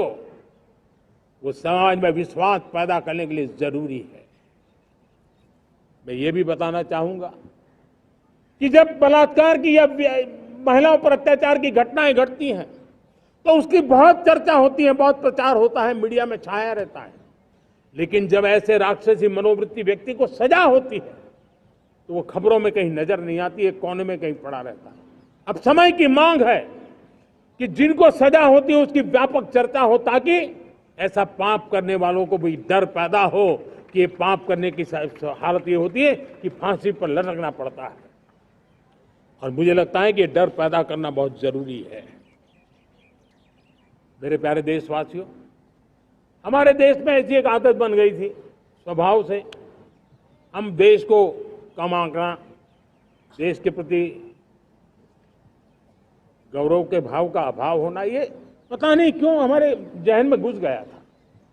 और हम तो कभी कभी तो लेट आए तो कहते थे इंडियन टाइम, शर्म के साथ हम बोल देते थे। देश को इन चीजों से हमने बाहर लाने में सफलता पाई है। किसी जमाने में कहा जाता था अरे खिलौने भी बाहर से आते थे, वो दिन देखे हमने। आज मैं गर्व से कह सकता हूं कि मेरे देश के खिलौने दुनिया के बाजार में अपनी धमक लेकर के पहुंच रहे हैं। खिलौने हमारे एक्सपोर्ट होने शुरू हुए। तो एक जमाना था हम मोबाइल फोन इंपोर्ट करते थे। आज मोबाइल फोन का मैन्युफैक्चरिंग का इकोसिस्टम बना है, एक बहुत बड़ा हब बना है। और आज हम मोबाइल फोन दुनिया में एक्सपोर्ट करने लगे हैं। ये भारत की ताकत है। साथियों, भविष्य के साथ सेमीकंडक्टर जुड़ा हुआ है, आधुनिक टेक्नोलॉजी जुड़ी है, एआई जुड़ा हुआ है। हमने सेमीकंडक्टर मिशन पर काम शुरू किया है। हर उपकरण में मेड इन इंडिया चिप क्यों न हो, क्यों ये सपना मेरे देश का नौजवान देखे। टैलेंट यहाँ है, सारे इस प्रकार के रिसर्च काम हिंदुस्तान में होते हैं। तो अब प्रोडक्शन भी हिंदुस्तान में होगा, सेमीकंडक्टर का काम भी हिंदुस्तान में होगा। और हम एंड टू एंड सॉल्यूशन दुनिया को देने की ताकत रखते हैं और हम उसको का। साथियों, एक जमाना हमने देखा है 2G के लिए हम कैसा संघर्ष करते थे। आज हर उपकरण में हम देख रहे हैं, हम तेजी से आगे बढ़े। और 5G जिस तेजी से पूरे देश में रोल आउट हुआ, हिंदुस्तान के करीब करीब सभी क्षेत्रों में 5G पहुंच गया। वो विश्व में तेज गति से 5G पहुंचाने में हम आगे रहे। और देश साथियों, मैंने कहा हम रुकने वाले नहीं हैं। 5G पे रुक जाना हमें मंजूर नहीं है। हम 6G पर अभी से मिशन मोड में काम कर रहे हैं और विश्व में हम उसमें भी अपनी धमक जमाएंगे, ये मैं विश्वास से कहता हूं। मेरे प्यारे साथियों, डिफेंस सेक्टर हमारी आदत हो गई थी।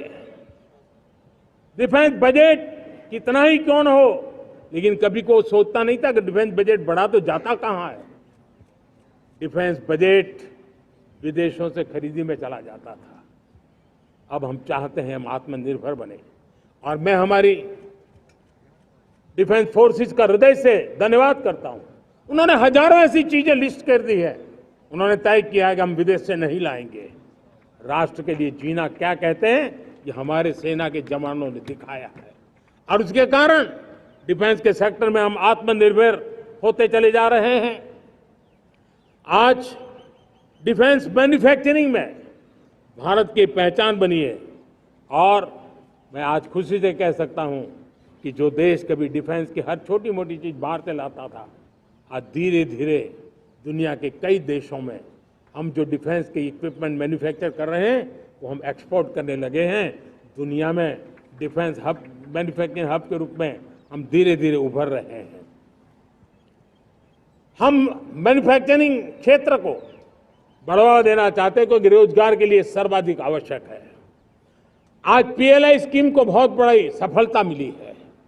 एफडीआई रिफॉर्म्स, उसने भी हमें बहुत बड़ी ताकत दी है। एमएसएमईज को बहुत बड़ा बल मिला है, नई व्यवस्थाएं विकसित हुई है और उसके कारण हमारा मैन्युफैक्चरिंग सेक्टर, हम दुनिया का एक मैन्युफैक्चरिंग हब बने। जिस देश के पास इतनी नौजवान शक्ति हो, जिस देश के अंदर ये सामर्थ्य हो, हम मैन्युफैक्चरिंग की दुनिया में भी इंडस्ट्री 4.0 में हम बहुत बड़ी ताकत के साथ आगे जाना चाहते हैं। और इसके लिए आवश्यक स्किल डेवलपमेंट, उस पर भी हमने बल दिया है। और स्किल डेवलपमेंट में भी हमने नए मॉडल तय किए हैं।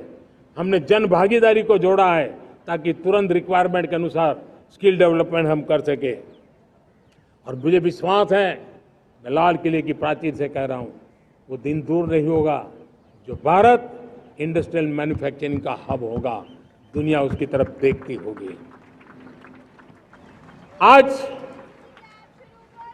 विश्व की बहुत बड़ी कंपनियां भारत में निवेश करना चाहती हैं। ये चुनाव के बाद मैंने देखा, मेरे तीसरे कार्यकाल में जितने लोग मुझसे मिलने के लिए मांग कर रहे हैं वो ज्यादातर निवेशक लोग हैं, विश्व भर के निवेशक हैं। वो आना चाहते हैं, भारत में निवेश करना चाहते हैं। ये एक बहुत बड़ा गोल्डन अपॉर्चुनिटी है।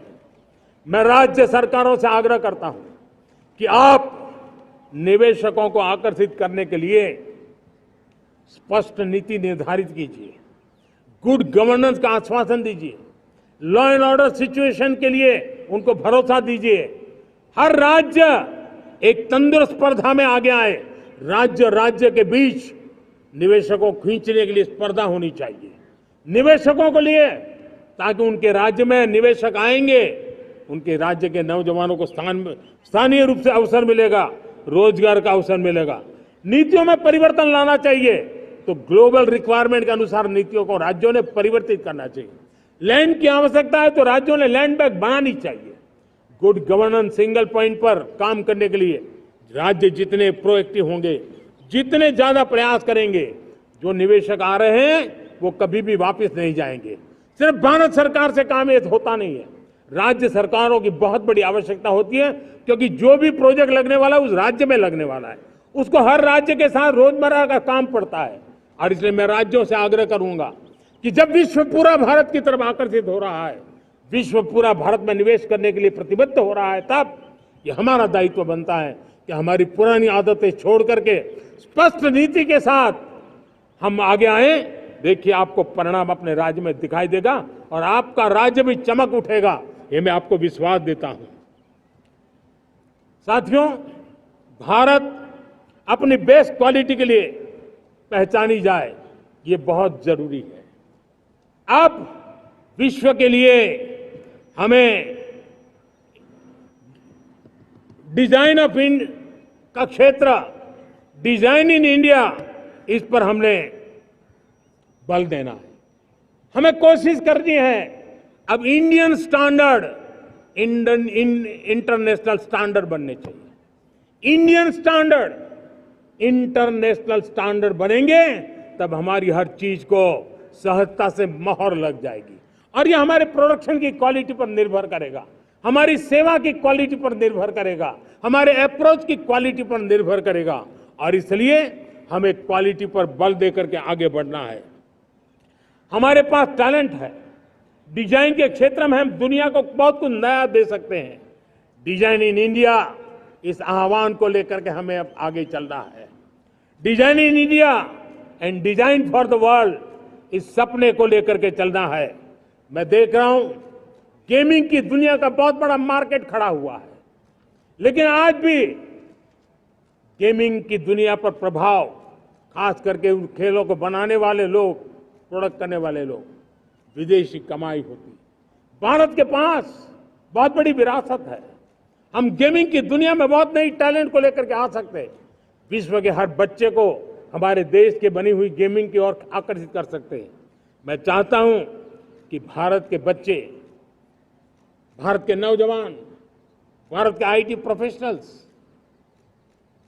भारत के एआई के प्रोफेशनल्स वे गेमिंग की दुनिया को लीड करें, खेलने में नहीं, गेमिंग की दुनिया में हमारे प्रोडक्ट पूरे विश्व में पहुंचने चाहिए और पूरी दुनिया में हमारे एनिमेटर्स काम कर सकते हैं। एनिमेशन की दुनिया में हम अपनी दाग जमा सकते हैं। हम उस दिशा में काम करें। मेरे प्यारे देशवासियों, आज विश्व के अंदर ग्लोबल वार्मिंग, क्लाइमेट चेंज हर क्षेत्र में चिंता और चर्चा का विषय रहता है। भारत ने उस दिशा में काफी कदम उठाए हैं।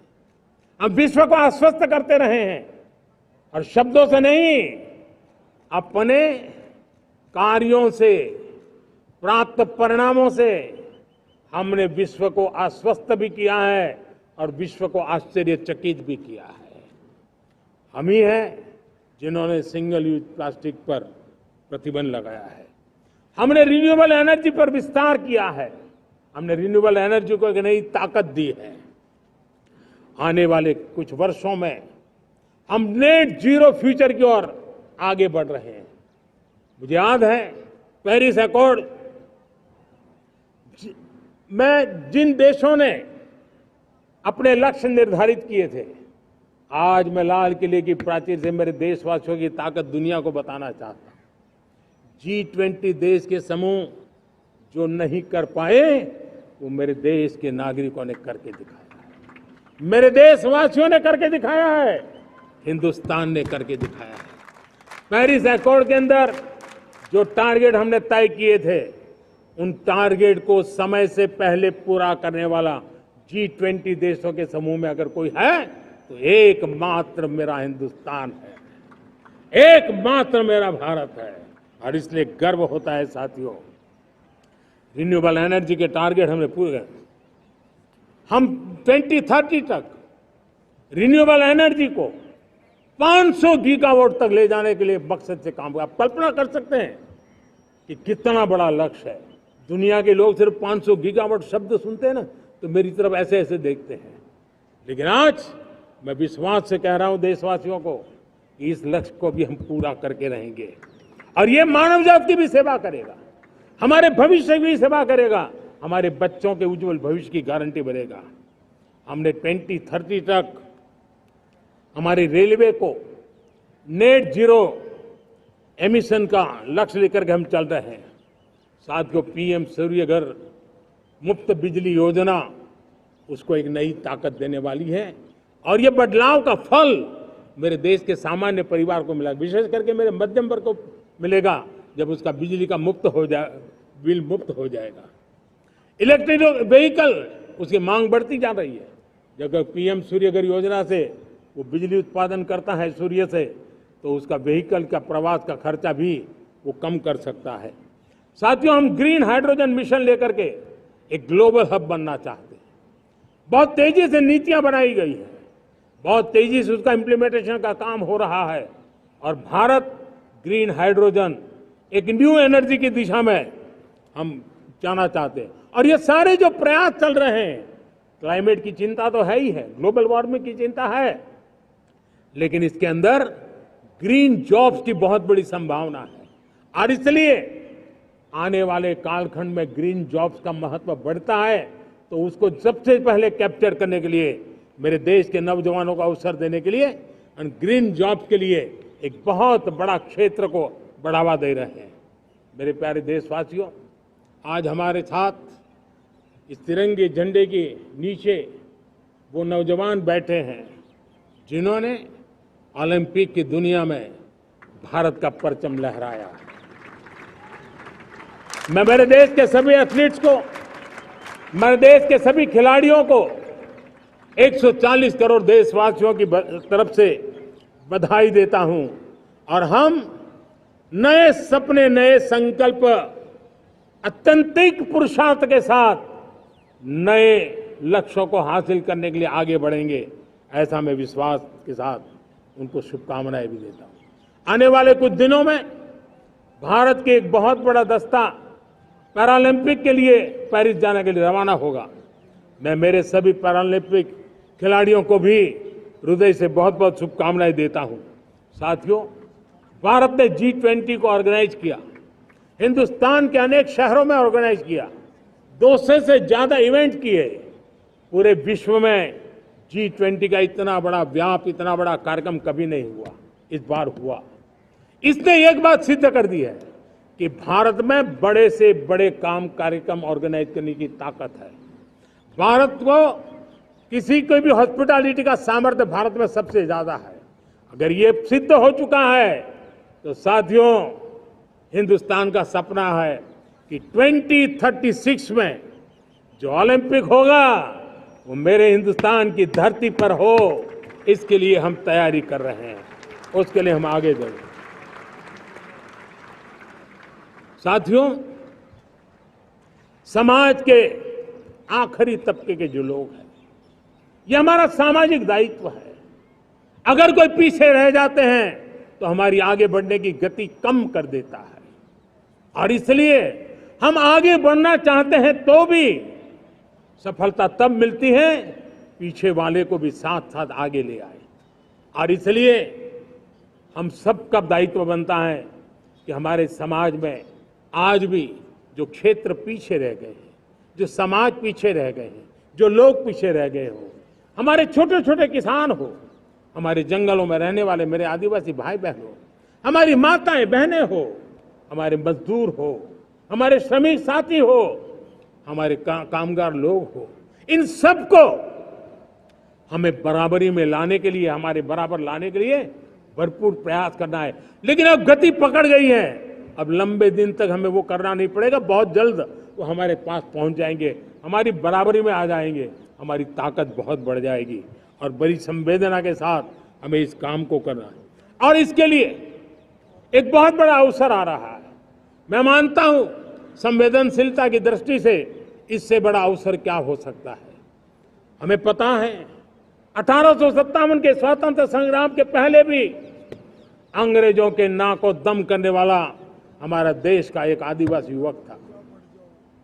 20-22 साल की उम्र में उसने अंग्रेजों के नाक को दम ला दिया था, जिसको आज भगवान बिरसा मुंडा के रूप में लोग पूजा करते हैं। भगवान बिरसा मुंडा की 150वीं जयंती आ रही है। ये हम सबके लिए प्रेरणा का कारण बने। समाज के प्रति छोटा सा छोटा व्यक्ति भी देश के लिए कैसी जज्बात रखता है, उससे बड़ी प्रेरणा भगवान बिरसा मुंडा से अधिक कौन हो सकता है। आइए हम भगवान बिरसा मुंडा की 150वीं जयंती जब मनाएं, संवेदनशीलता का हमारा व्याप बढ़े, समाज के प्रति हमारा ममभाव बने। हम समाज के हर व्यक्ति को, गरीबों को, दलित को, पिछड़ों को, आदिवासियों को, हर एक को हम अपने साथ लेकर के चले। इस संकल्प को लेकर के चलना है। मेरे प्यारे देशवासियों, हम संकल्प के साथ तो बढ़ तो रहे हैं, बहुत आगे बढ़ रहे हैं, लेकिन ये भी सच है कि कुछ लोग होते हैं जो प्रगति देख नहीं सकते। कुछ लोग होते हैं जो भारत का भला सोच नहीं सकते हैं। जब तक खुद का भला न हो तब तक उनको किसी का भला अच्छा नहीं लगता है। ऐसी विकृत मानसिकता से भरे हुए लोगों की कमी नहीं होती है। देश को ऐसे लोगों से बचना होगा। वे निराशा की गर्त में डूबे हुए लोग हैं। ऐसे मुट्ठी भर निराशा की गर्त में डूबे हुए लोग,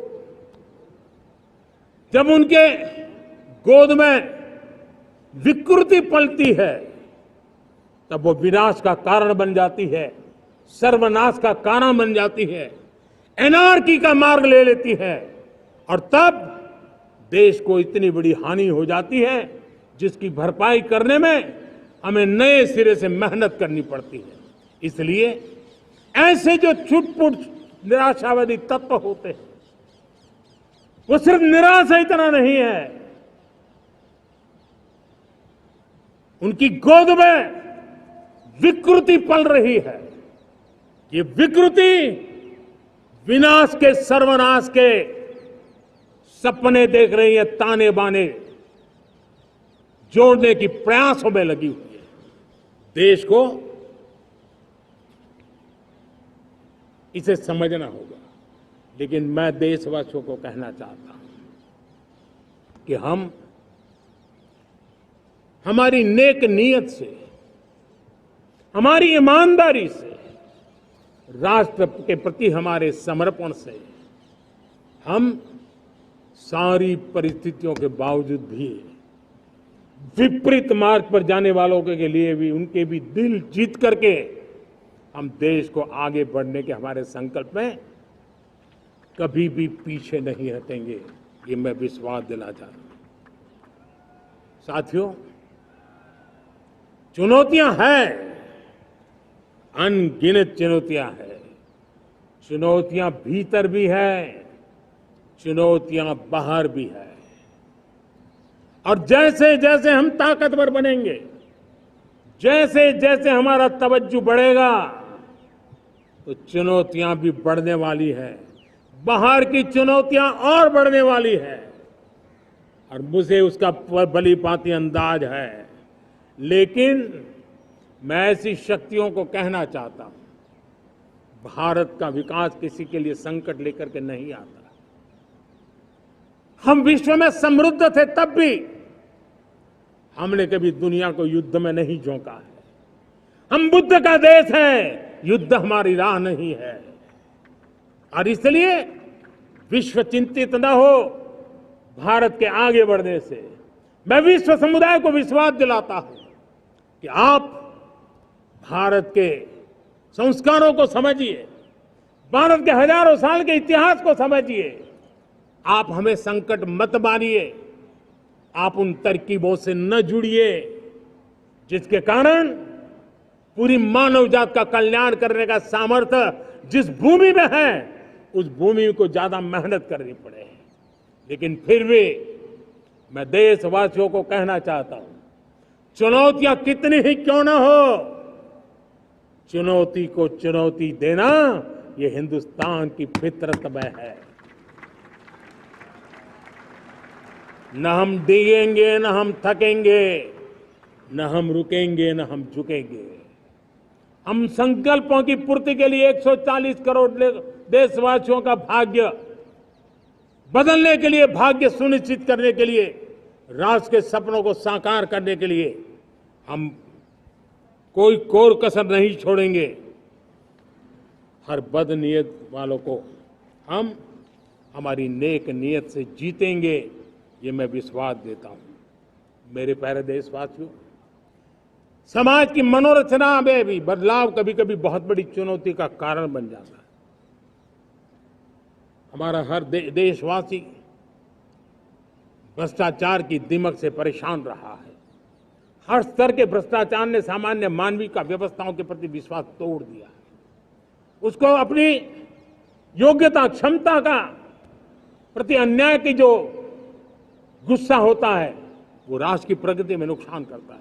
और इसलिए हमने व्यापक रूप से भ्रष्टाचार के खिलाफ एक जंग छेड़ा है।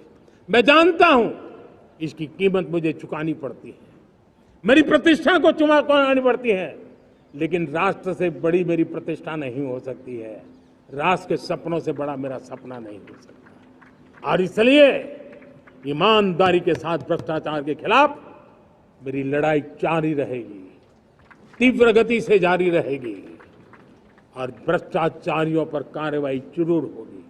मैं भ्रष्टाचारियों के लिए भय का वातावरण पैदा करना चाहता हूं, ताकि देश के सामान्य नागरिक को लूटने की जो परंपरा बनी है, उस परंपरा को मुझे रोकना है।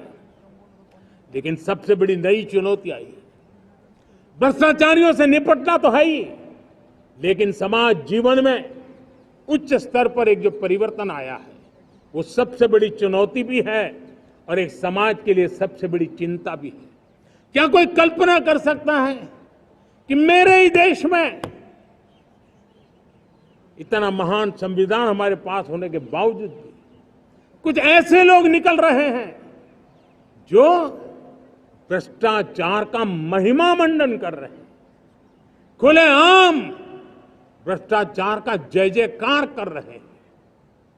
समाज में इस प्रकार के बीज बोने का जो प्रयास हो रहा है, भ्रष्टाचार का जो महिमा मंडन हो रहा है, भ्रष्टाचारियों की स्वीकार्यता बढ़ाने का जो निरंतर प्रयास चल रहा है, वो स्वस्थ समाज के लिए बहुत बड़ी चुनौती बन गया है। बहुत बड़ी चिंता का विषय बन गया है।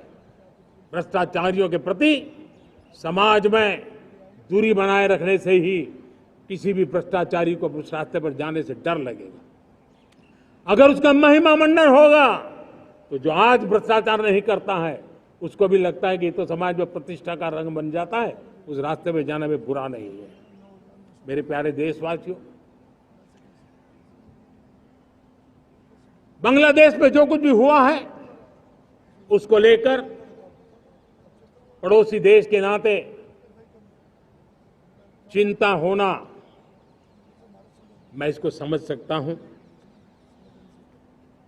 मैं आशा करता हूं कि वहां पर हालात जल्द ही सामान्य होंगे। खास करके 140 करोड़ देशवासियों की चिंता कि वहां हिंदू, वहां के अल्पसंख्यक, उस समुदाय की सुरक्षा सुनिश्चित हो। भारत हमेशा चाहता है कि हमारे पड़ोसी देश सुख और शांति के मार्ग पर चले।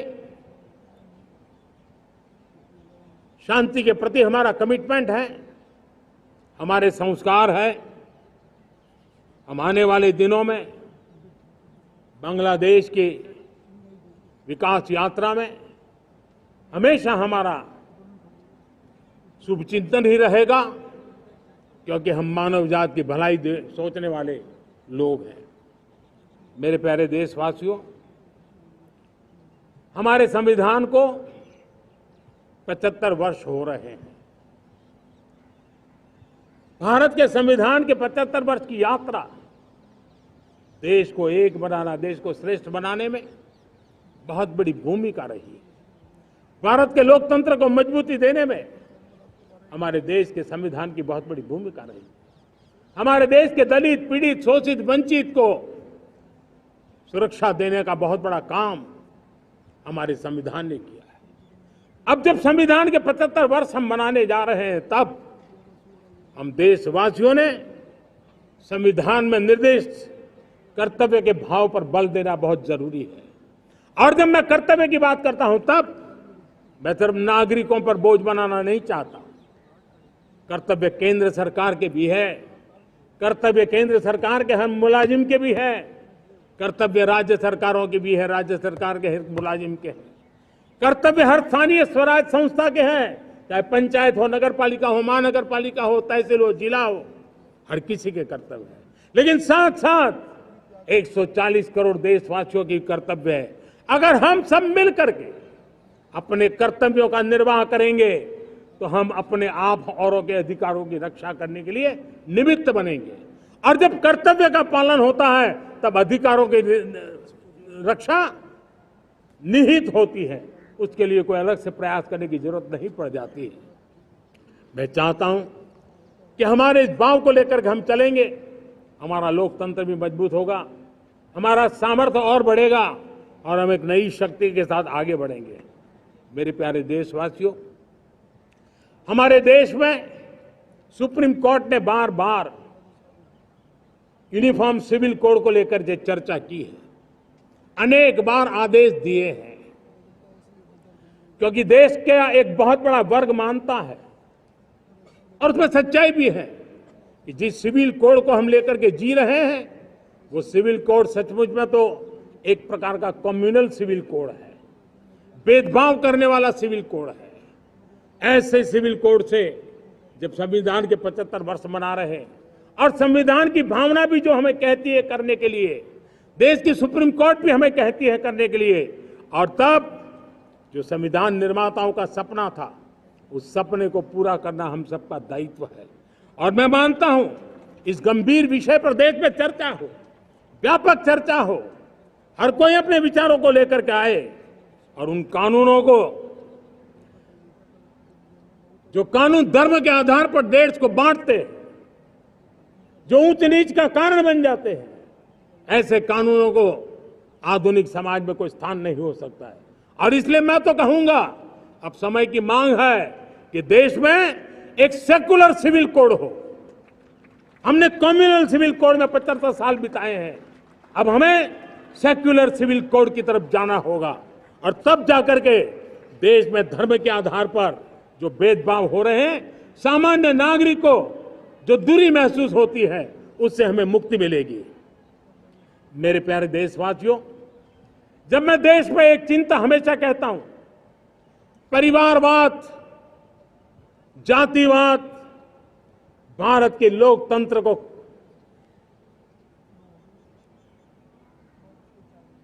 बहुत नुकसान कर रहा है। देश को, लोक राजनीति को हमें परिवारवाद और जातिवाद से मुक्ति दिलानी होगी। आज मैं देख रहा हूं मेरे सामने जो नौजवान है, उसमें लिखा हुआ है माय भारत, जिस संगठन का नाम है उसकी चर्चा लिखी है, यहाँ बहुत बढ़िया तरीके से लिखा हुआ है। माय भारत के अनेक मिशन है। एक मिशन ये भी है कि हम जल्द से जल्द देश में राजनीतिक जीवन में जनप्रतिनिधि के रूप में 1 लाख ऐसे नौजवानों को आगे लाना चाहते हैं। शुरुआत में 1 लाख नौजवानों को आगे लाना चाहते हैं, जिनके परिवार में किसी का भी कोई राजनीतिक बैकग्राउंड न हो, जिसके माता पिता भाई बहन चाचा मामा मामी कभी भी राजनीति में नहीं रहे, किसी भी पीढ़ी में नहीं रहे, ऐसे होनहार नौजवानों को फ्रेश ब्लड 1 लाख, चाहे वो पंचायत में आए, चाहे नगर पालिका में आए, चाहे जिला परिषदों में आए, चाहे विधानसभा में आए, लोकसभा में आए, 1 लाख नए नौजवान, कोई भी प्रकार का पूर्व का राजनीतिक इतिहास उनके परिवार का ना हो, ऐसे फ्रेश लोग राजनीति में आए ताकि जातिवाद से मुक्ति मिले, परिवारवाद से मुक्ति मिले, लोकतंत्र को समृद्धि मिले। और जरूरी नहीं है कि एक दल में जाए, उनको जो पसंद हो दल में जाए, वो दल में जाकर के वो जनप्रतिनिधि बनकर के आगे आए।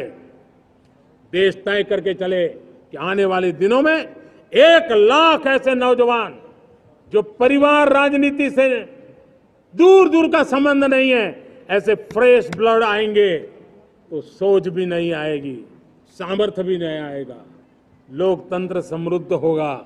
और इसलिए हमें इस दिशा में आगे होना है।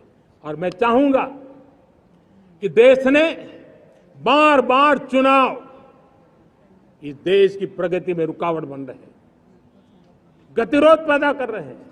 आज कोई भी योजना को चुनाव के साथ जोड़ देना आसान हो गया है, क्योंकि हर 3 महीने 6 महीने कहीं न कहीं चुनाव चल रहा है। कोई भी योजना जाहिर करोगे आप तो मीडिया में देखेंगे, चुनाव आया तो फलाना हो गया, चुनाव आया तो फलाना हो गया। हर काम को चुनाव के रंग से रंग दिया गया है।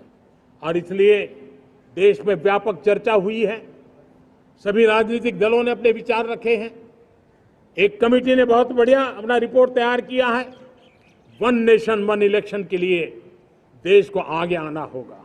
मैं लाल किले से तिरंगे की साक्षी में देश के राजनीतिक दलों से आग्रह करता हूं, देश के संविधान को समझने वाले लोगों से आग्रह करता हूं कि भारत की प्रगति के लिए, भारत के संसाधनों का सर्वाधिक उपयोग जन सामान्य के लिए हो, उसके लिए 1 नेशन 1 इलेक्शन के सपने को साकार करने के लिए हमें आगे आना चाहिए।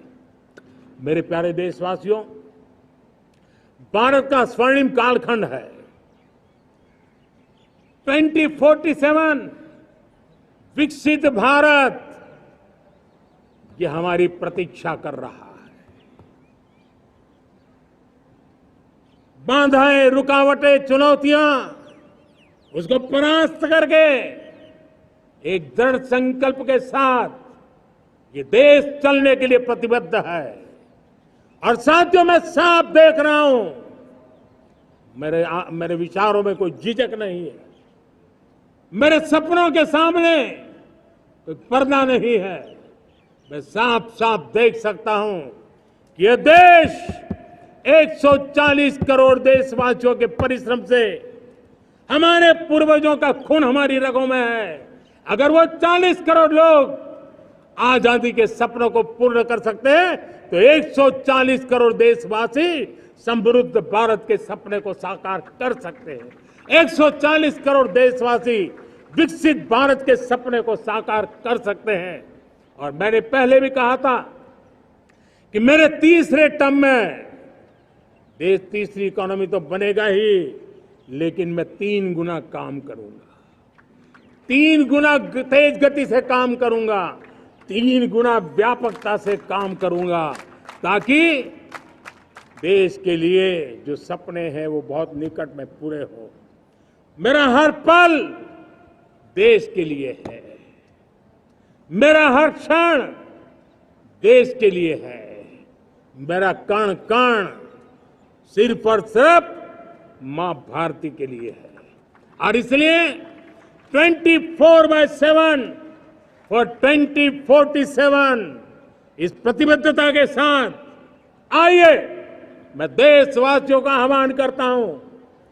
हमारे पूर्वजों ने जो सपने देखे थे, उन सपनों को हम संकल्प बनाए, अपने सपनों को जोड़े, अपने पुरुषार्थ को जोड़े, और 21वीं सदी जो भारत की सदी है, उस सदी में स्वर्णिम भारत बना के रहें, उसी सदी में हम विकसित भारत बना के रहें और उन सपनों को पूरा करते हुए आगे बढ़े।